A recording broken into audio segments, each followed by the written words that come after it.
We used to church for a little service, I guess. And I had a chance to speak to Marie in the back. And this was my home. I'm TJ Rice, by the way. It's not my mom and papa right there. But, this being home church, where I grew up and things like that, I've seen a lot of changes over the years.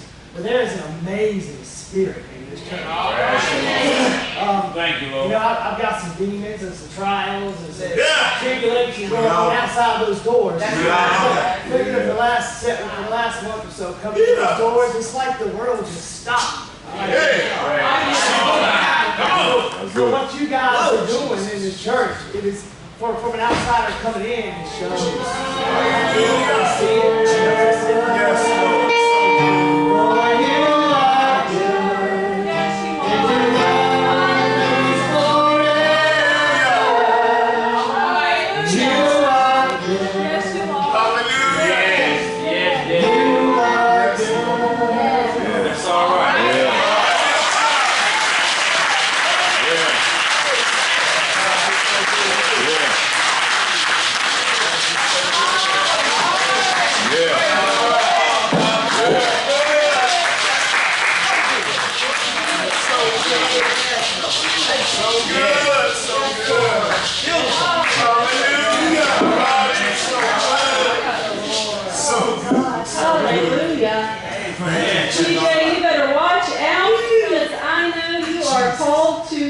Just a little secret. And one day we're going to give you a mic and say, please unpack that statement. Where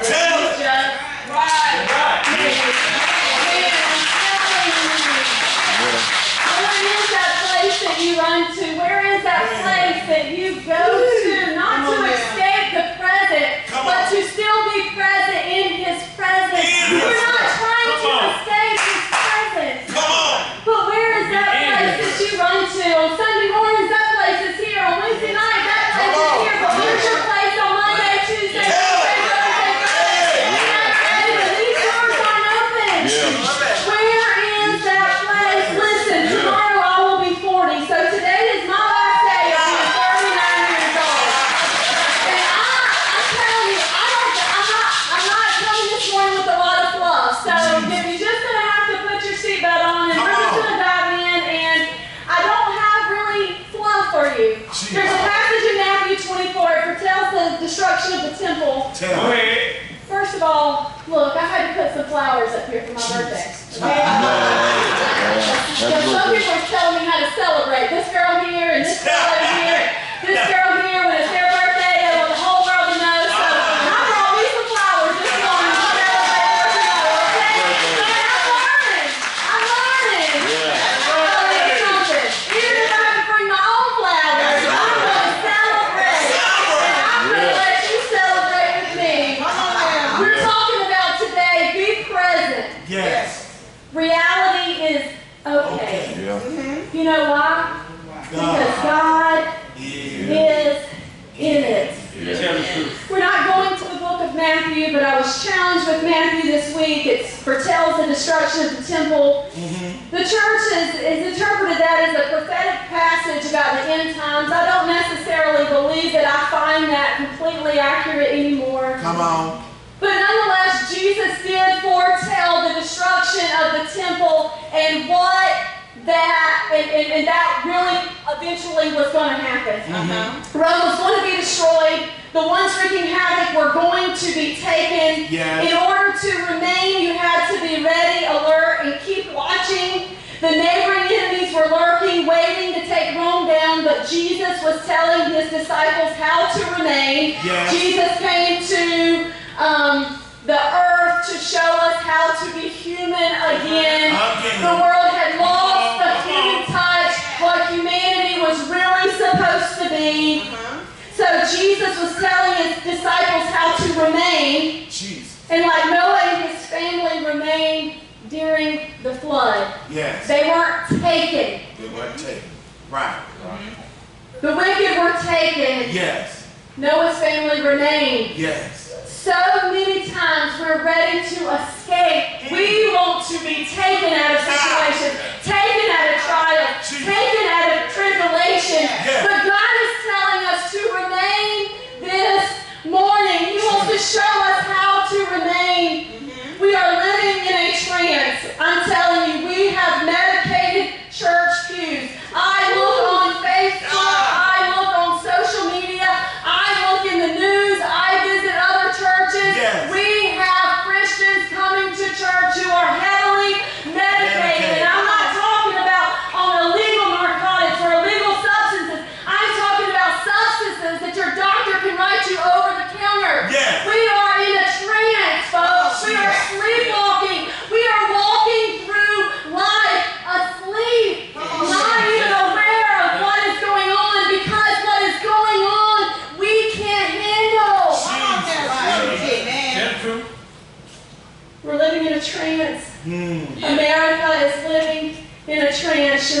the news. Yeah. Watch the political craziness that's going on. The church has been rocked to sleep by the best of us. Jesus. In America, everything is really handed to us. Amen. Come on now. I know we don't like to admit that because we see all that we don't have. But we are really handed everything. We don't want for anything that we can't get. True poverty is when you are at the mercy of another to stay alive. So I want to ask you today, who is truly in poverty? Whose mercy are you at to stay alive this morning? I don't think one of us is at the mercy of someone else this morning. Maybe at the mercy of a heart pill or a blood pressure pill to stay alive. But who really is at the mercy of another human being to really stay alive? Alive, yes. In order to remain or to stay alert, we must be present. Yes. We have a problem in America. Most Americans can't handle reality. You better go ahead. Come on. They have to make TV shows about it because they can't really handle it, so they have to poke fun at it. That's not real. It's still not real. And sadly, most Christians who claim to be Jesus followers can't handle reality either. Reality is now. Reality is the present.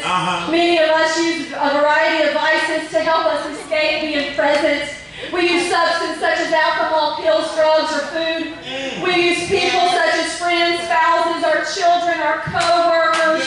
We use our jobs, our hobbies, our shopping sprees. We use exercise. We use video games, cell phones, or any kind of entertainment to escape the present. That's right. That's true. That's it. That's true. Did you know that we can be here and not really be here?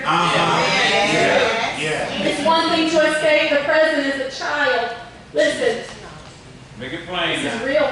Yes. When children are molested and abused by their family members or for their close friends or for those who are our trusted sources in the church. Listen, it's okay as a child to have to escape being somewhere inside so that you can manage and get through.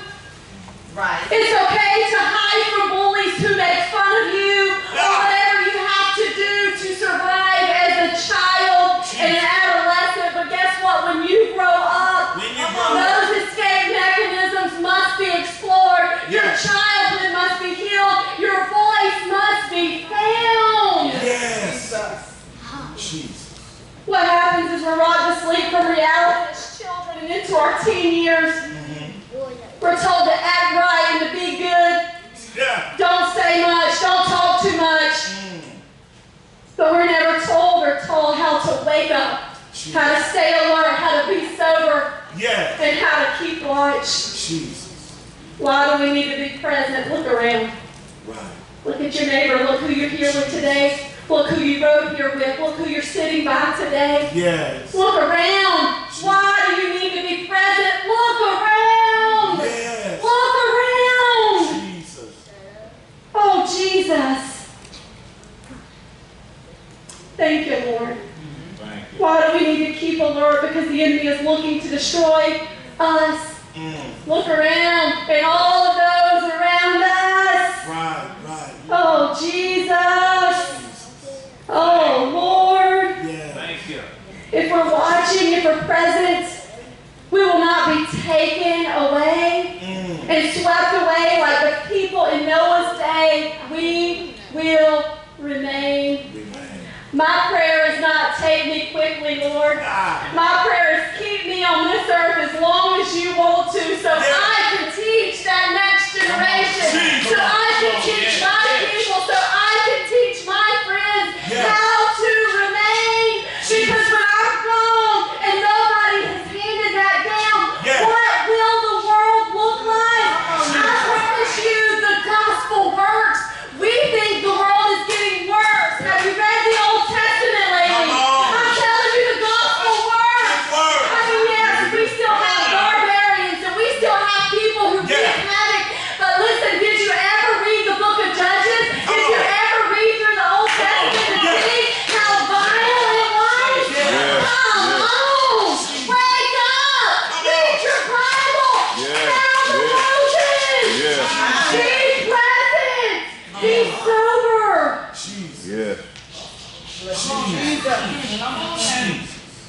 Remain. Hey, you go. Because we will remain a source of strength for those around us.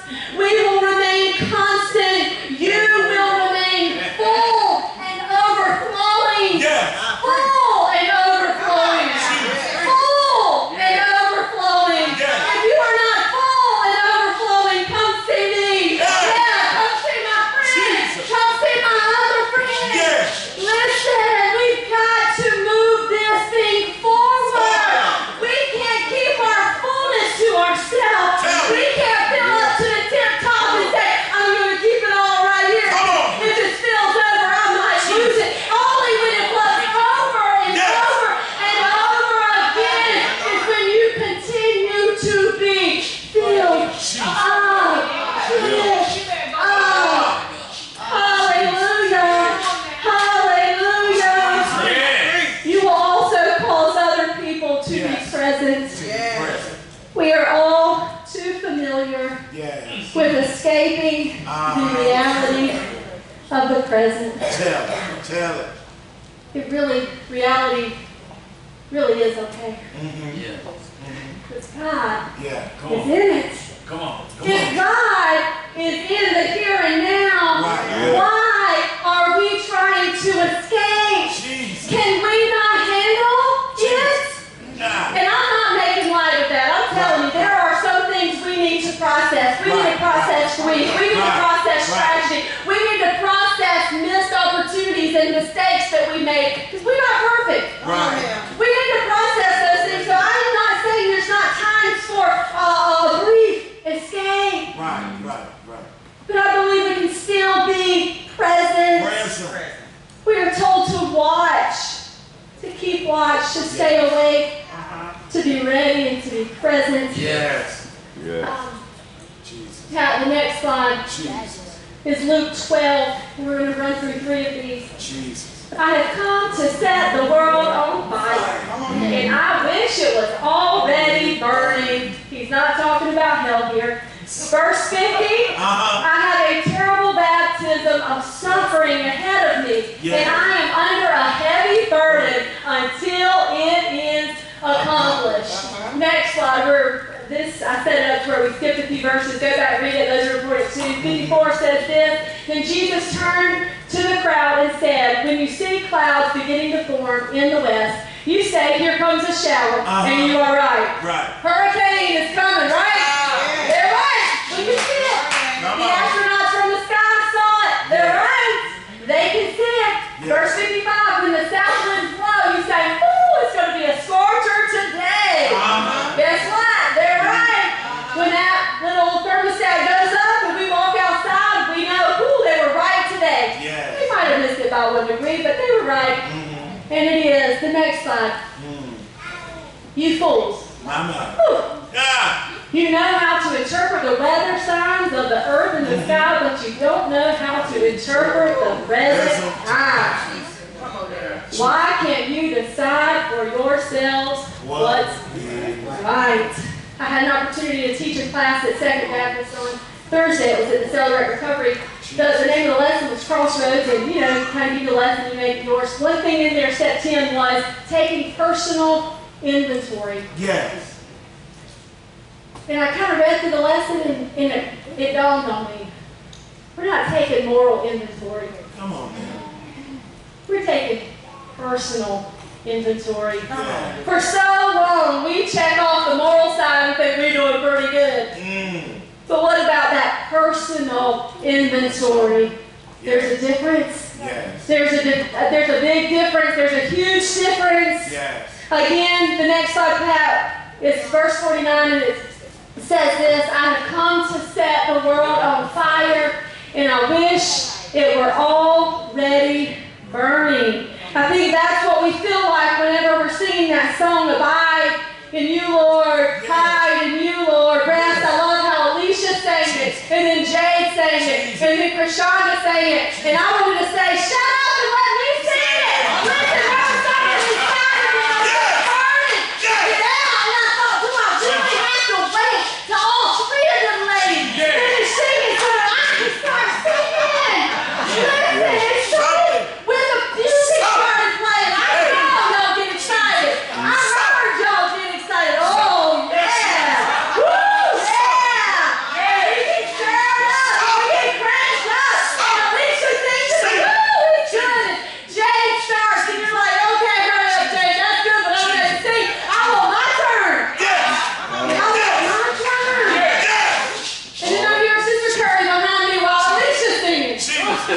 Singing what Alicia's Come on singing. now, come on. I didn't know if you could do that or not. I was trying to follow what I thought was the rules. Ain't no rules. Yeah.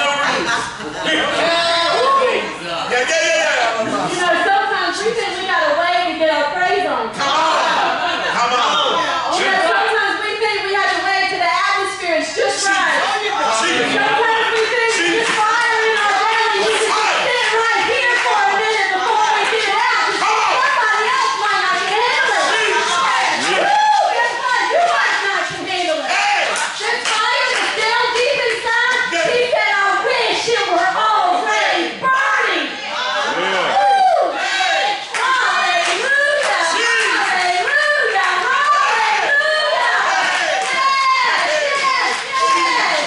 Oh, thank you, Lord. Thank you, Lord. Thank you, Lord. Listen, today, you want to know what part of our issue is in America?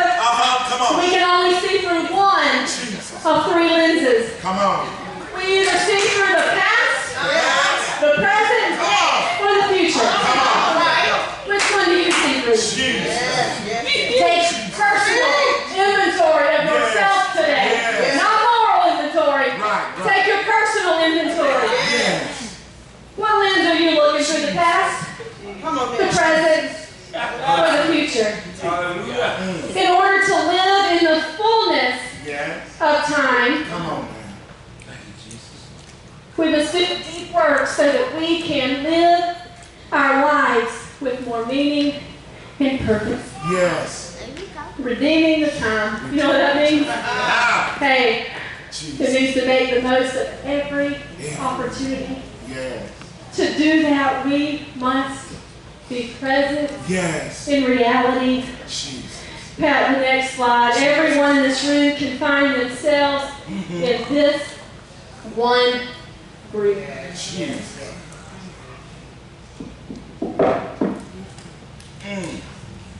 Jesus. Bless her, You thought they were really good stuff. Jesus. Praise the Lord. Come on, Thank man. you, Jesus. Bless her, Jesus. Come on. Have your way, Jesus. Aggressive, dependent, withdrawing. Come on, man. So you might say, I'm not in one of them. Don't raise your hand. I'll have to call you out. Say, you're lying. You better tell her. Listen, I'll be for you tomorrow. They got All right. You'll find yourself in one of these groups. The next slide. Jesus. The aggressive ones fixate on the future. The dependent ones fixate on the present. Yes. The withdrawing type fixate on the past. The next slide. The aggressive type represses or avoids the past. My mind. The dependent type represses or avoids the future. The withdrawing type represses or avoids the present. Wow. Which one are you? Which one? When we are able to see through all three lenses, the past, the present, and the future, we are able to discern for our lives with more clarity and wisdom. Anybody wear glasses? Yeah. Anybody wear contacts? Okay. And so, you like to make sure that when you go or you need them all the time, you have your glasses ready. Okay? The ones that don't have them, I'll be next, I'm sure. I already need to make an appointment. I'm getting there. And anyway, when we're able to discern more clearly, isn't there a clarity and a precision that comes with being able to see better? Or when the sun's bright and you put sunglasses on and all of a sudden you can see a little better because you kind of, resist the sun just a little bit. But when we see through all three of those lenses, by focusing intention, that's a good word, intention and attention, to our repressed or our unconscious perspective to time, new insights will emerge that help us with wise decision making. Anybody need help with wise decision making? Yes. I know I'm not alone Yes. today. I need help every day with that. I really do. When the aggressive type, if you fit in here, when the aggressive type slows down to reflect upon their past, they let their emotional centers catch up with their head and their bodies, and they learn from past mistakes and difficulties, helping break out of unhealthy habits and cycles. Yes. It's okay to be delayed. When dependent types, if you fit in that category, lift their gaze to see beyond their present circumstance, they become more open to a vibrant future beyond the tyranny of the urgent. Right. Helping them not to be so focused on present tasks. Jesus.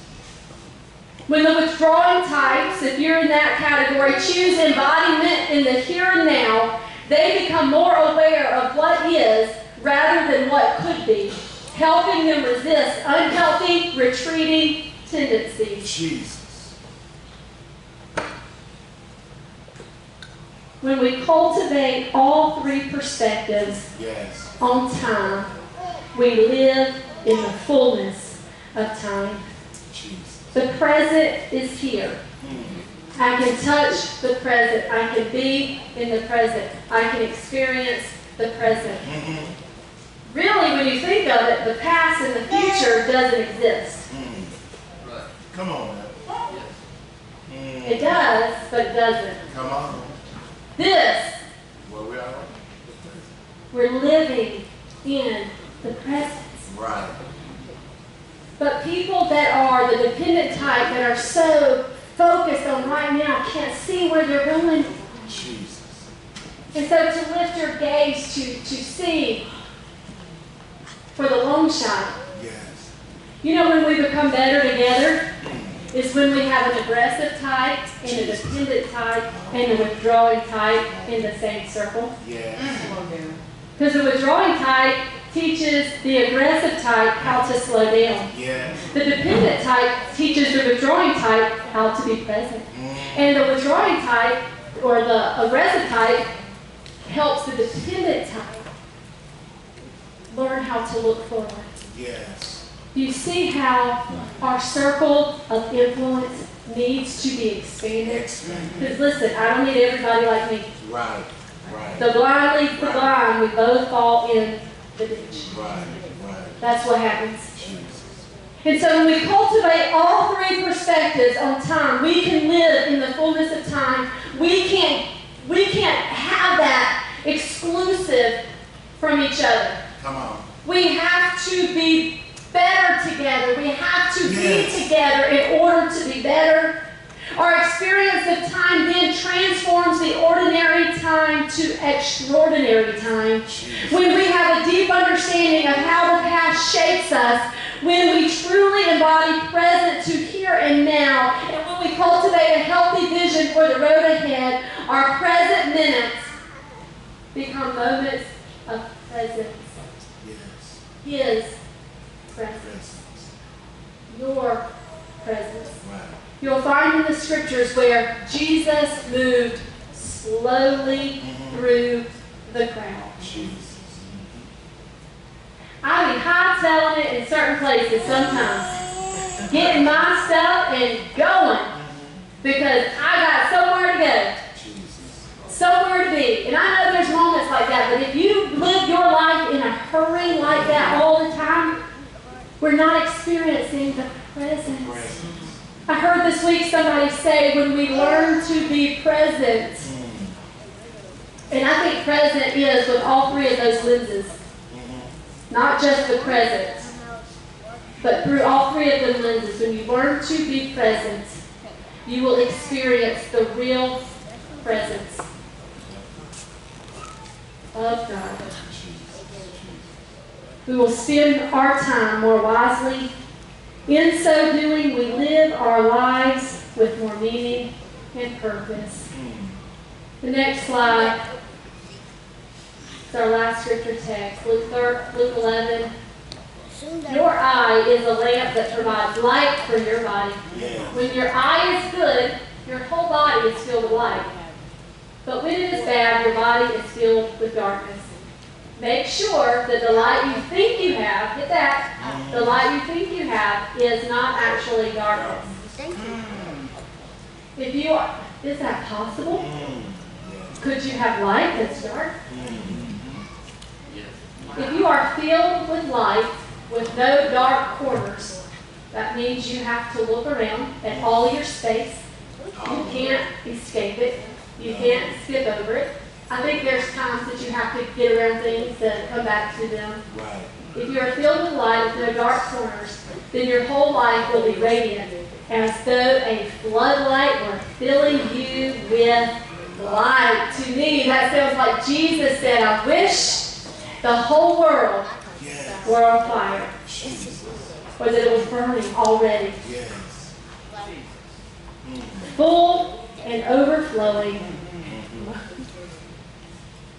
The next slide that we began with, be present. Reality is okay. God is in it. I want you to bow your head. Hallelujah. Hallelujah. Oh God, you send people in our lives to check our blind spots. Lord, we can't do it independent of other people. When we do that, the light that may be in our life may really be dark. So today, God, I just pray, Lord, for you to send companions for the journey. And if we already have companions for the journey, I pray that you work on them too. That you together help us to partner and to work these things out. Lord, send me. I know I am a dependent type personality. Send me people that are aggressive types. Send me people that are withdrawn types. Lord, even in the uncomfortable state that I may be in the presence of those two types that don't see things like I do, Lord, you are working things out of me that don't need to be there. And I invite you to send me those people. I don't want to oppose them. I don't want to push them away. I want to invite those that you stand to check my corners, to check my blind spots. Hallelujah. Oh, Father, I thank you because I don't have to escape reality. That even in the midst of pain and suffering, you are still there. You are still in it. Some of us can't even enjoy the presence of having a good time or a celebration because we're always thinking about what's bad's about to happen. Forgive us, Lord. Help us, Lord. Send people into our lives that can help smooth those up, work those things out. God, we open ourselves to you today, knowing that you are the only ones to set this thing up. You are the only one that can make us better together. Oh, Lord, these companions for the journey, Lord, we're so used to being loners. We're so used to coming together and going apart and never really being present with people when we can fully embody the past, the present, and the future. God, I want to experience the fullness of time. I want to redeem this time. I want to make the most of every opportunity, even in the painful moments. Father, I thank you. I thank you. I thank you. As your head is bowed, if there's one that will just even raise your hand and say, I really need prayer in this area. I am stuck. There is something where I just can't move forward. Ministers, I want you to look